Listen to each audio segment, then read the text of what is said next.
എൻ്റെ ചെറുപ്പത്തിൽ നാട്ടിലൊരു വീടുണ്ടായിരുന്നു. എൻ്റെ അമ്മാവൻ്റെ തന്നെ വീട്.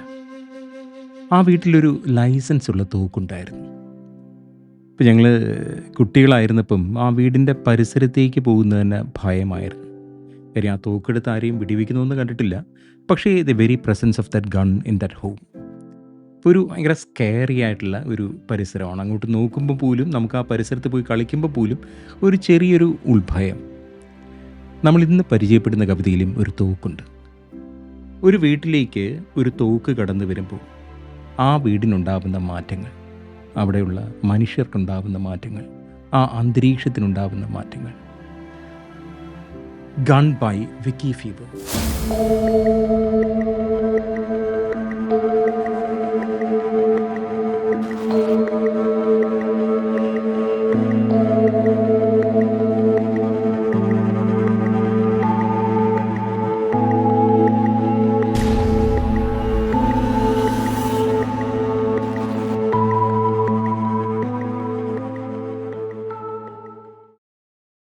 സ്കോട്ട്ലൻഡിൽ ജനിച്ച ഒരു ബ്രിട്ടീഷ് പോയറ്റാണ് വിക്കി ഫീവർ. അവരുടെ പല കവിതകളും ഡൊമസ്റ്റിക് ലൈഫിനെ പറ്റിയാണ്. വീട്, അടുക്കള, ബന്ധങ്ങൾ. But often we see how darkness or evil creeps into those innocent spaces. Violence, desire, power, ഇവ എവറിഡേ ലൈഫിൽ എങ്ങനെ വളരെ നോർമലായി കടന്നു വരുന്നു എന്നാണ് അവരെഴുതുന്നത്. ഇന്നത്തെ കവിതയെപ്പറ്റി രണ്ട് വാക്ക്. In the first reading, you may take it as a hunting story. A man brings home a gun. He hunts, and his fridge gets filled with fresh meat. പക്ഷേ, on the second reading, you will realize that this is more than a hunting story. This is in fact a transformation story. Violence, അല്ലെങ്കിൽ ആ power, ആ gun represent ചെയ്യുന്ന power, അതെങ്ങനെയാണ് മനുഷ്യരെ, ബന്ധങ്ങളെ, അതുപോലെ ഒരു വീടിനെ മാറ്റിമറിക്കുന്നതെന്ന് we will see. Bringing a gun in to house changes it. ആദ്യ വരി തന്നെ ഒരു സ്റ്റേറ്റ്മെൻറ്റാണ്, ഒരു ആർഗ്യുമെൻ്റാണ്. Bringing a gun in to house changes it. അത് ചേഞ്ച് ചെയ്യുന്നത് വാൾസിനെ അല്ല, ഫേണിച്ചറിനെ അല്ല. അത് ചേഞ്ച് ചെയ്യുന്നത് ആ വീടിൻ്റെ അന്തരീക്ഷത്തെയാണ്, ആ വീടിൻ്റെ ആത്മാവിനെയാണ്. ഞാൻ എൻ്റെ അമ്മാവൻ്റെ വീടിനെ പറ്റി പറഞ്ഞില്ലേ, ഒരു വസ്തു, ഒരൊറ്റ വസ്തു ഒരു വീടിനെ തന്നെ സ്കെയറിയാക്കി മാറ്റുന്നു. You late on the kitchen table, stretched out like something dead itself. The grainy polished wood stock jutting over the edge. The long metal barrel casting a grey shadow on the green checked cloth. Kitchen ടേബിളിലാണ് ആ തോക്ക് കൊണ്ട് അയാൾ വെച്ചിരിക്കുന്നത്. നമുക്കറിയാം, നമ്മുടെ വീടിൻ്റെ ഏറ്റവും ഡൊമസ്റ്റിക് ആയിട്ടുള്ള സ്പേസാണ് കിച്ചൺ ടേബിൾ. അവിടെയാണ് നമ്മൾ ഭക്ഷണം കഴിക്കാൻ ഒരുമിച്ചിരിക്കുന്നത്. അവിടെയാണ് നമ്മൾ സൊറ പറഞ്ഞിരിക്കുന്നത്. അവിടെയാണ് ഭക്ഷണം കൊണ്ട് വയ്ക്കുന്നത്. അതിനു ചുറ്റിലുമാണ് നമ്മൾ സ്നേഹം പങ്കിടുന്നത്, കരുതലുകൾ പങ്കിടുന്നത്. അവിടെയാണ് ആ തോക്ക് കൊണ്ട് വയ്ക്കുന്നത് അയാൾ. Stretched out like something dead itself. ഒരു ശവശരീരം പോലെ ആ തോക്ക് ഇങ്ങനെ കൊണ്ടുവച്ചിരിക്കുകയാണ്. It's grey shadow on the green checked cloth എന്നാണ് പറയുന്നത്. സോ അതിൻ്റെ ആ ഗ്രേ ഷാഡോ, ആ ഷാഡോയും അതുപോലെ ആ ഗ്രീൻ ചെക്ഡ് ക്ലോത്തും, ലൈറ്റും ഡാർക്ക്നെസ്സും ആ ഒരു പ്ലേയാണ്. ഇനി ആ തോക്കിൻ്റെ ആ ഗ്രേ ഷാഡോയിലായിരിക്കും ഈ കവിതയും ഈ വീടും.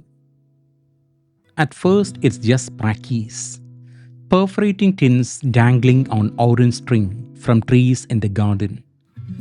Then a rabbit shot clean through the head. Soon, the fridge fills with creatures that have run and flown. We can see the slow progression or the steady fall. കവി എന്താ പറയുന്നത്? At first, it is just practice.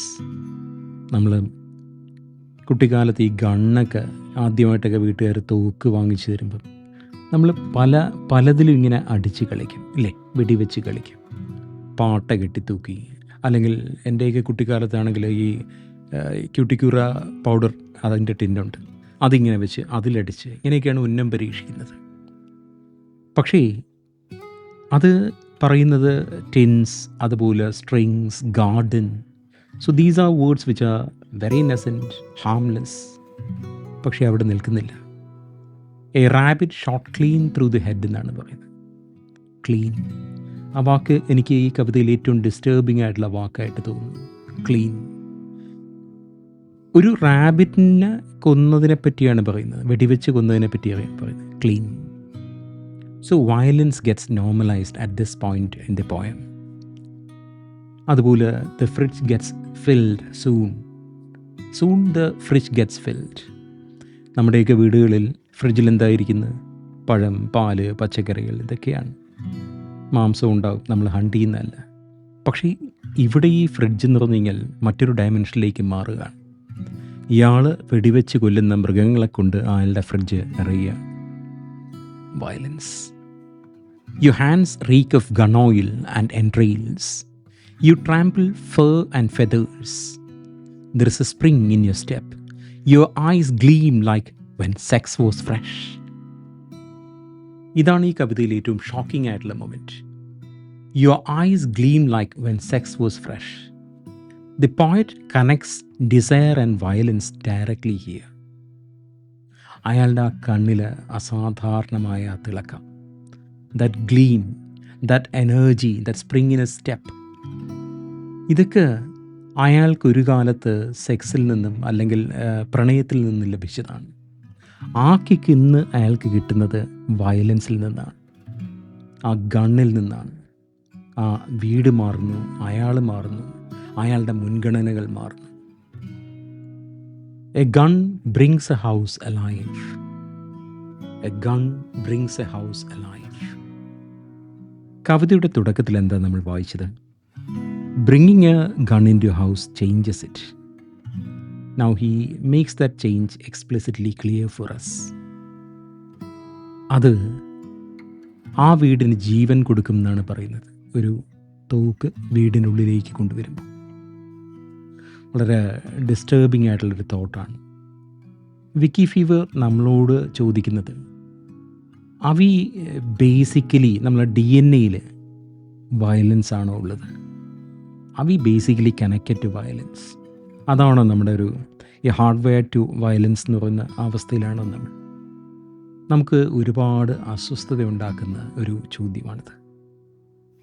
I joined the cooking, joining and slicing, stirring and tasting, excited, as if the king of death had arrived to feast, stalking out of window woods, his black mouth sprouting golden crocuses. കവിതയുടെ അവസാന ഭാഗത്ത് twist വരികയാണ്. ഇതുവരെ U ആയിരുന്നു, അതായത് ആ വീട്ടിലേക്ക് തോക്ക് കൊണ്ടുവന്നയാൾ, വയലൻസ് കൊണ്ടുവന്നയാൾ, ആ മൃഗങ്ങളെ കൊന്നയാൾ, ഫ്രിഡ്ജ് മുഴുവൻ ഇങ്ങനെ മാംസം സൂക്ഷിക്കുന്നയാൾ. പക്ഷേ പൊടുന്നിനെ കവിതയുടെ അവസാന ഭാഗത്ത് ഐ വരികയാണ്. Cooking, jointing, slicing, excited. So this particular second person, അത് കവിയാകാം, അല്ലെങ്കിൽ ഈ ആ വീട്ടിലെ മറ്റൊരു സ്ത്രീയാവാം, അയാളുടെ ഭാര്യയാവാം, ആരുമാവാം. പക്ഷേ വയലൻസ് അതിങ്ങനെ ക്യാച്ചിങ് ആണ്, ഒരാളിൽ നിന്ന് മറ്റൊരാളിലേക്ക് പകരുന്ന ഒരു ഹരം പിടിപ്പിക്കുന്ന ഒരു കാര്യമാണ്. So suddenly she becomes an accomplice and she gets so excited that she feels that the king of God is coming out of the window woods to her home. ആ ഇമേജ് എനിക്ക് എൻ്റെ മനസ്സിൽ കുറേ നാളത്തേക്കെങ്കിലും കാണും. വിൻഡോ വുഡ്സിൽ നിന്ന് മരണത്തിൻ്റെ ദൈവൻ ഇങ്ങനെ വീട് ലക്ഷ്യമാക്കി നടക്കുന്നത്. And when you give up everything for violence, your home becomes a home of, അല്ലെങ്കിൽ a palace of the king of death. അതായിരിക്കാം വയലൻസ്. എന്താണ് നമ്മൾ ഇത്രമാത്രം ആകർഷിക്കുന്നത്? നമ്മളൊരു വാർത്ത കാണുമ്പോൾ, ഒരു ആക്സിഡൻറ്റ്, അല്ലെങ്കിൽ ഒരു ബോംബ് സ്ഫോടനം, അല്ലെങ്കിൽ ഒരു യുദ്ധം, ഒരു അടി, ഇത് കാണുമ്പോൾ നമ്മളവിടെ ഇങ്ങനെ നിൽക്കും, സ്റ്റക്കായി നിൽക്കും. വേറെ ഇങ്ങനെ റിമോട്ടിൽ ചാനൽ ഇങ്ങനെ സർഫ് ചെയ്തുകൊണ്ടിരിക്കുമ്പം ഒരു വയലൻസിൻ്റെ കാഴ്ചയാണെങ്കിൽ ആ നിമിഷം we get attracted. What is the reason for this? ഈ കവിതയിലെ വിക്കി ഫീവർ, she doesn't judge us, she doesn't condemn us. ഇതൊന്നും ചെയ്തില്ല. She just watches us. നമ്മളിങ്ങനെ വാച്ച് ചെയ്യുന്ന ഈ കവിത ഒരു കണ്ണാടിയാണ്. നമ്മളെ കുറ്റപ്പെടുത്തുന്നു, അങ്ങനെയൊന്നുമില്ല. പക്ഷേ ഈ കവിത നമ്മളിങ്ങനെ നോക്കുക, കവിതയിൽ നമുക്ക് നമ്മളെ കാണാം. അതുപോലെ ഈ കവിതയിൽ എനിക്ക് വളരെ ഇഷ്ടപ്പെട്ട വരി, at first it is just practice. അങ്ങനെയല്ലേ എല്ലാ വയലിൻസ് തുടങ്ങുന്നത്. തുടക്കത്തിൽ നമ്മളത് അതിൻ്റെ സീരിയസ്നെസ് മനസ്സിലാക്കാതെ വി ഗെറ്റ് ഇൻവോൾവ്ഡ്. വളരെ സട്ടിലായിട്ടുള്ള ഡിഗ്രീസിലുള്ള ചേഞ്ചസാണ് അവസാനം നമ്മളെയൊക്കെ ഒരു വയലിൻ പേഴ്സണായിട്ട് മാറ്റുന്നത്. എന്നാണ് ആ ത്രില്ല് തുടങ്ങുന്നത് നമ്മൾ അറിയുകൂടിയില്ല. ചോര പൊടിഞ്ഞ് കാണുന്നതിലുള്ള ത്രില്ല്.